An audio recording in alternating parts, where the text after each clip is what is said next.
Buonasera a tutti, grazie per essere qui nonostante.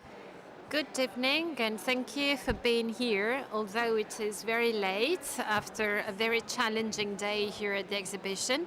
We also would like to thank the organizers of Mido and Silmo. Well, every year they give us the opportunity to talk about the optical monitor, and on this topic we will report tomorrow at 10 a.m. But tonight we would like to present a research project deriving from the insights we gained from our market. We collect sell-out markets through our retailing tracking, but also based on consumer data. The eyewear market, as we know, is an extremely fragmented market characterized by many different brands that fight against one another on the market. In 5 European countries, for example, we have a leading company with 13% market share.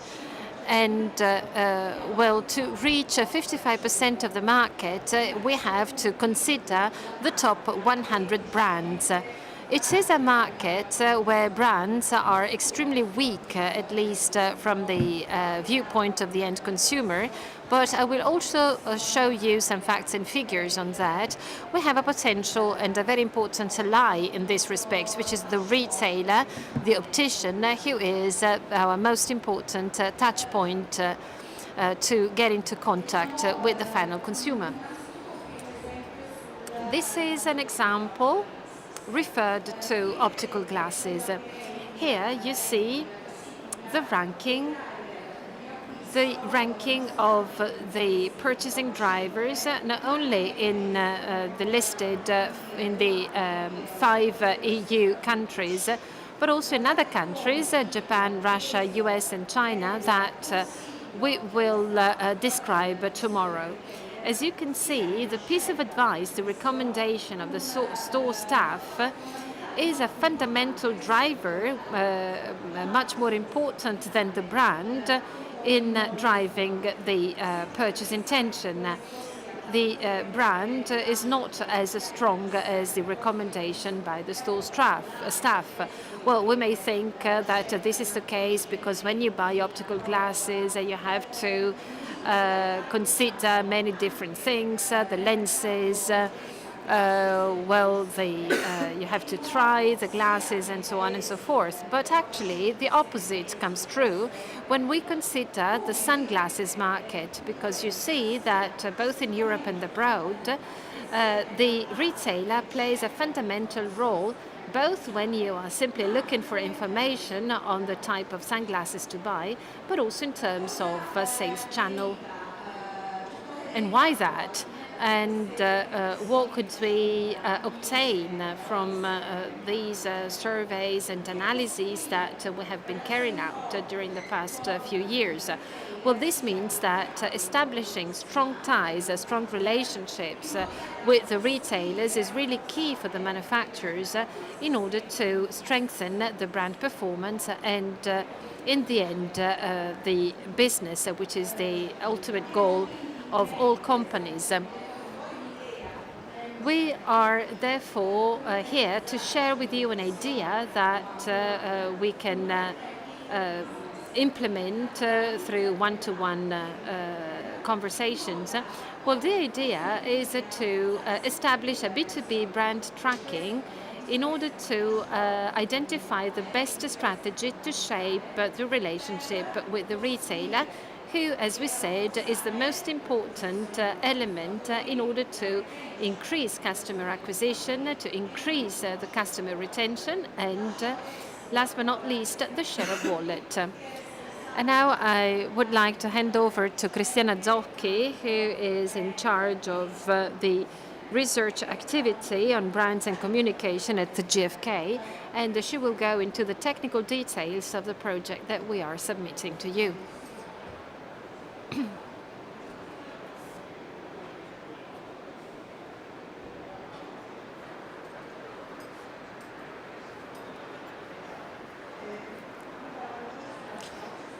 Just a couple of words on the approach and the main key performance indicators. As Simona Greco said, well, the approach is this. Our target should be the retailer. And why is that?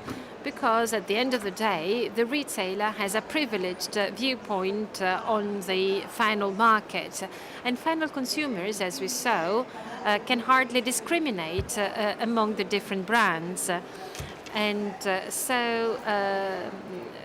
we have not only to collect the feedback from opticians, but also the direct feedback from the users. And we use 5 main KPIs. 2 of them are the typical KPIs that are part of any brand equity assessment.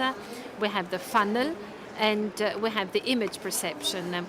But these 2 KPIs are supported by 2 modern metrics that are used to increase the amount of information available. And these 2 KPIs are relationship and experience. In combining these 4 KPIs, we are able to measure the brand equity vis-à-vis the retailer, and with a second level analysis, we can then develop a roadmap, a plan of action with clear indications and clear measures to take in order to strengthen the brand awareness in the future. Let's have a look at traditional KPIs first. You certainly know them.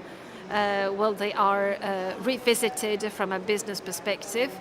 The funnel is a snapshot of the strength that we have among retailers. It implies 4 different steps. Well, first of all, we do not focus on awareness because this is, well, we are targeting specialists, but so we work on familiarity, on the idea of being part of the selling basket, so one of the brands being sold by that retailer, and then relevance and preference. Preference means the ability to retain the retailers. And so we have an indicator which is an important proxy for the share of wallet of the manufacturer at that specific retailer. Clearly enough, we can have different situations, and this is a very interesting picture because this tells us that we can be like the brand A, so we may have developed a good level of familiarity at the retailers. We may have been able to be part of the selling basket, but in terms of relevance and preference, we're not very well positioned. Or brand B, so very good level of familiarity. I do apologize for the numbers, which are too small. I don't think you can read them. However, so you see 30% is the percentage for the selling basket. We are one of the brands being part of the selling basket. We were also able to establish relevance. So in the future, we will be a brand, let's say a manufacturer with which that retailer would be willing to work. And in 14% of the cases, we also managed to be the preferred brand. And this snapshot and this picture is also complemented with the brand perception and other soft indicators. In this case, we can work on the manufacturer perception in terms of business. So innovative company, for example, it has a strong tradition. It is a company easy to relate with, but we can also go to the final market and get some feedbacks on the product perception via the retailer. And in this case, we focus on price positioning, quality perception, for example, or the perception of the responsibility and the ability to offer trendy products or fashionable products. The metrics that help us completing the picture are, as I said, relationship and experience. As far as relationships are concerned, we ask the retailers to use some descriptions, as you can see in the slide, to tell about their relationship with the manufacturer. Relationships are 9, basically, and they can be classified as weak, merely transactional, strong, or at risk. And in the description, we try to identify the type of relationship by focusing on 2 levels: the business, the instrumental level that tells us how the manufacturer relates to, establishes a business relationship with the retailer, and an emotional level that tells us something more about the depth of that relationship. In weak situations, for example, we have so-called autopilot relationships. So this is a relationship where all processes are automated. Well, it's an easy relationship with not such a strong involvement. We have instead a much stronger relationships, especially from an emotional viewpoint. For example, a close partnership, where we also have common values, we share the same vision, and so from a business perspective, there is a deep bond, also in terms of relationship between manufacturers and retailers. And finally, we have descriptions that can be considered at risk, for relationship that can be considered at risk. For example, a failed alliance. So, for example, a relationship that used to be successful in the past, but at that point of time, it is described as a relationship which is growing apart because, manufacturer and retailer no longer share values or their vision. While the relationship metrics is a sort of progressive relationship, progressive metrics that is about the development of business. In this case, we have a more tactical parameter, because in this case, when dealing with experience, retailers tell about their recent experience. We usually focus on the past 6 months or 1 year. It depends on the implementation of the tracking mechanism. As for experience, we ask the retailer to tell us about its experience in terms of general experience and a specific experience on certain touch points. The touch points are defined with the manufacturers, and in this case, we have to be good at covering all the possible touch points. It's work that has to be done together. And you may consider different areas such as the stock management, discount and price policies, trade marketing, so sales support or support materials for the store layout, window management, AD activities, etc.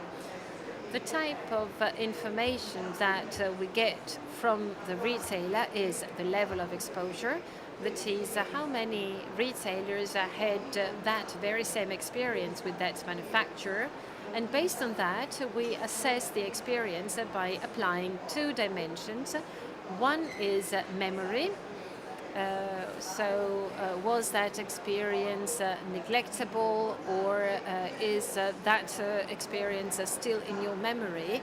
And if so, what about it? Do you remember about that because that experience was extremely positive? Or do you remember that very well because it was a very negative experience? And this is a KPI about the development of the relationship, and it tells us what it is happening in terms of day-to-day experience. And this also helps us identifying any tactical measures to be implemented in order to adjust the relationship and to correct any possible mistakes. Again, these KPIs complement the aforementioned KPIs. With the funnel, for example, we are able to identify the weak step, for example, if we have to focus on familiarity or whether we should focus on retention or relevance. In this case, through the relationship, we can know what is going on, and these further details the previous information. So whether we are at risk of turning the funnel upside down. We may be very good in being relevant, but we may miss the fact that we are in the same situation as the brand B. So there's a good number of retailers thinking that the relationship is at risk, and so the funnel may be turned upside down, and this could further weaken the relationships. Experience, well, as I already said, you keep track of the three opinions, whether that experience was memorable, and then you create a balance between the positive and negative experiences that you remember, and you can go to the very fine details and to all the different touch points. In conclusion, well, to gather and to collect this information, we combine traditional KPIs with new parameters, with these new parameters. Measuring the equity means measuring the amount of strong relationships that a manufacturer was able to establish with retailers. And in this case, you may have two different situations. On the one hand, you may have very few strong relationships, and for this reason, you may have many weak relationships and very few strong relationships. And in this case, you have to focus on relationships. You have to identify the drivers so as to strengthen relationships. Or you may be in a favorable situation, that is, you already have strong relationships with the market, but you have to better understand them. There may be relationships through which you have been able to retain these retailers, or this equity, this value may be hidden. That is, although I managed to create strong relationships, I've not been able so far to activate the preference. And the second level, the second step is this. So we realize where we are, in which situation, and then we work on the one or the other direction. So we either work on relationships or on the preference. We do so through a second level analysis, through a driver analysis, by retrieving part of the information that we already collected. Among the brand values that are intrinsic to the driver itself, we try and identify what drivers have to be put in place in order to activate the hidden preference or to strengthen relationships, and then we measure how we perform on these drivers.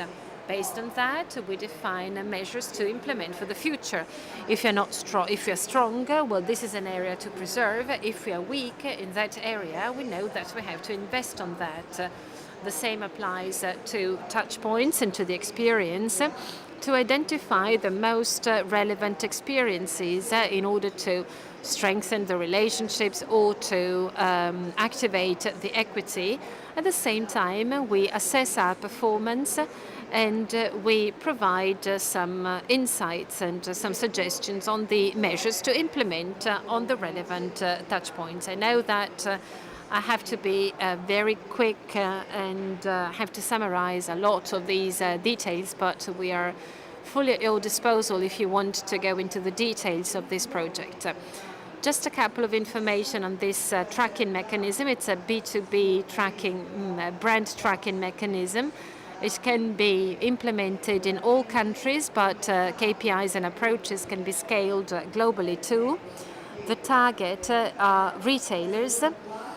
There may be current retailers, but also prospects, potential retailers we want to work on. We want to assess to see what brands compete against one another and how competition looks like. In terms of methodology, we have a very easy questionnaire CAVI or CATI, depending on the available information. If we have telephone numbers only, we work on CAVI. If we have email addresses, etc., we can also work with other methods. Well, this is it as far as our presentation is concerned, and let's meet again tomorrow here at 10 a.m. and we will present the 9th optical monitor. The optical monitor has done for many years for Silmo and Mido. Tomorrow we will talk about the USA, China, Japan, and Russia. Thank you very much.